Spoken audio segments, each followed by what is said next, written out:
हमारे नबी हजरत मोहम्मद सल्लल्लाहु ताला अलैहि वसल्लम वो हस्ती है जिन्होंने कभी अपने दुश्मन पर भी हाथ नहीं उठाया और न ही बुरा भला कहा, जिन्होंने कभी अपने दुश्मन को भी नुकसान नहीं पहुंचाया। उन्हें एक जगह लोगों ने इतने पत्थर मारे कि मेरे नबी खून से लहूलुहान हो गए। आज के इस वाक्य को सुनकर आपका दिल भी रो पड़ेगा, इसलिए इस वीडियो जरा भी मिस न करें और इसे आखिर तक जरूर देखिए। साल 619 ईस्वी में हमारे नबी हजरत मोहम्मद सल्लल्लाहु ताला अलैहि वसल्लम ताइफ शहर गए इस्लाम की दावत देने, जहाँ का नामी कबीले का नाम सकीफ था। हमारे नबी ने वहाँ के लोगों और वहाँ के सरदारों को इस्लाम के बारे में बताया और उन लोगों को इस्लाम की दावत दी, तो वहाँ के लोगों ने इस्लाम कबूल करने की बजाय आपका मजाक उड़ाया और आप पर पत्थरों से हमला कर दिया। आप जब भी कदम उठाते तो वो आपके कदमों को पर पत्थर बरसाते। इतने पत्थर लगने के बाद आपके दोनों पैर खून से लहूलुहान हो गए और आपके दोनों जूते खून से भर गए। जब हर तरफ से आपको पत्थर मारे गए तो तकलीफ की शिद्दत से आप बैठ गए। इतना होने के बाद भी उन बदबख्तों ने आपके बगलों में बाजू डालकर आपको खड़े होने पर मजबूर कर दिया और फिर आपने जैसे ही चलने के लिए अपने मुबारक कदम उठाए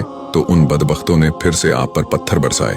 साथ ही वो हंस रहे थे और कहे लगा रहे थे। आपके साथ एक सहाबा भी थे जिनका नाम जैद बिन हारिसा था। जब लोग आप पर पत्थर बरसा रहे थे तब जैद बिन हारिसा आपको पत्थरों से बचाने के लिए खुद को उन पत्थरों के सामने कर रहे थे, जिस वजह से वो भी खून से लहूलुहान हो गए। लेकिन इस हालत भी उन्होंने अपने आप की बिल्कुल भी फिक्र नहीं की और नबी को ऐसी हालत में देखकर आपने उन्हें अपने कंधे पर उठाया और दौड़ पड़े। और जब आपको कोई आसरा नजर नहीं आया तो आप मोहम्मद सल्लल्लाहु अलैहि वसल्लम को एक बाग में ले गए और अंगूर की बेल के नीचे लिटा दिया। वो बाग उतबा बिन रबिया का था, जो आप सल्लल्लाहु ताला अलैहि वसल्लम का सबसे बड़ा दुश्मन था। जब जैद बिन हारिसा को कोई पनाह नजर नहीं आई तो वो उस बाग में घुस गए। तभी वहाँ उतबा बिन रबिया आ गया, लेकिन जब उसने हमारे नबी को इस हालत में देखा तो उसका दिल भी भर आया और वो अफसोस के साथ कहने लगा कि ये ताइफ वालों ने मोहम्मद का क्या हाल कर दिया। मेरे नबी का ताइफ वालों ने ऐसा हाल कर दिया था कि दुश्मन को भी रहम आ गया। वो दौड़ा गया, एक प्लेट में अंगूर भरकर अपने नौकर से कहने लगा कि ये अंगूर जाकर अल्लाह के नबी को दो और कहना कि तुम्हें रिश्तेदारी की कसम मेरे इस अंगूर को वापस न करना खा लेना। वो गुलाम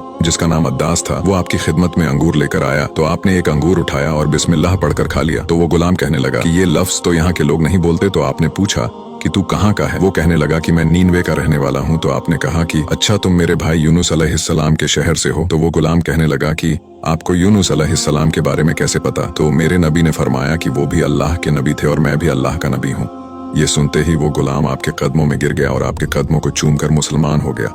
उसी वक्त आप अपना सारा दर्द भूल गए। उसके बाद आपने अल्लाह की बारगाह में ऐसी दुआ की कि सातों आसमान लरज गए और अर्श कांप उठा और फौरन फरिश्तों के सरदार जिब्राइल अलैहिस्सलाम आपकी खिदमत में हाजिर हुए और कहने लगे, ऐ अल्लाह के महबूब, हुक्म फरमाए, मैं अभी 2 पहाड़ उठाकर ताइफ शहर पर पटक दूंगा, आप बस हाँ कर दीजिए। अल्लाह की मर्जी शामिल है, बस आप हाँ कर दीजिए। तो मेरे नबी जो पूरी दुनिया के लिए रहमत बनाकर भेजे गए थे, उन्होंने फरमाया कि नहीं, ये न सही, इनकी नस्ल में ही कोई ईमान ले आए। मैं अजाब दिलाने नहीं आया, मैं तो रहमत बनकर आया हूँ। सुभान अल्लाह, ऐसी हस्ती थे मेरे नबी जिन्होंने कभी अपने दुश्मन के बारे में भी बुरा नहीं सोचा। और कुछ बदबख्त लोग मेरे नबी की शान में गुस्ताखी करते हैं। असल में इन लोगों का ही किरदार खराब है।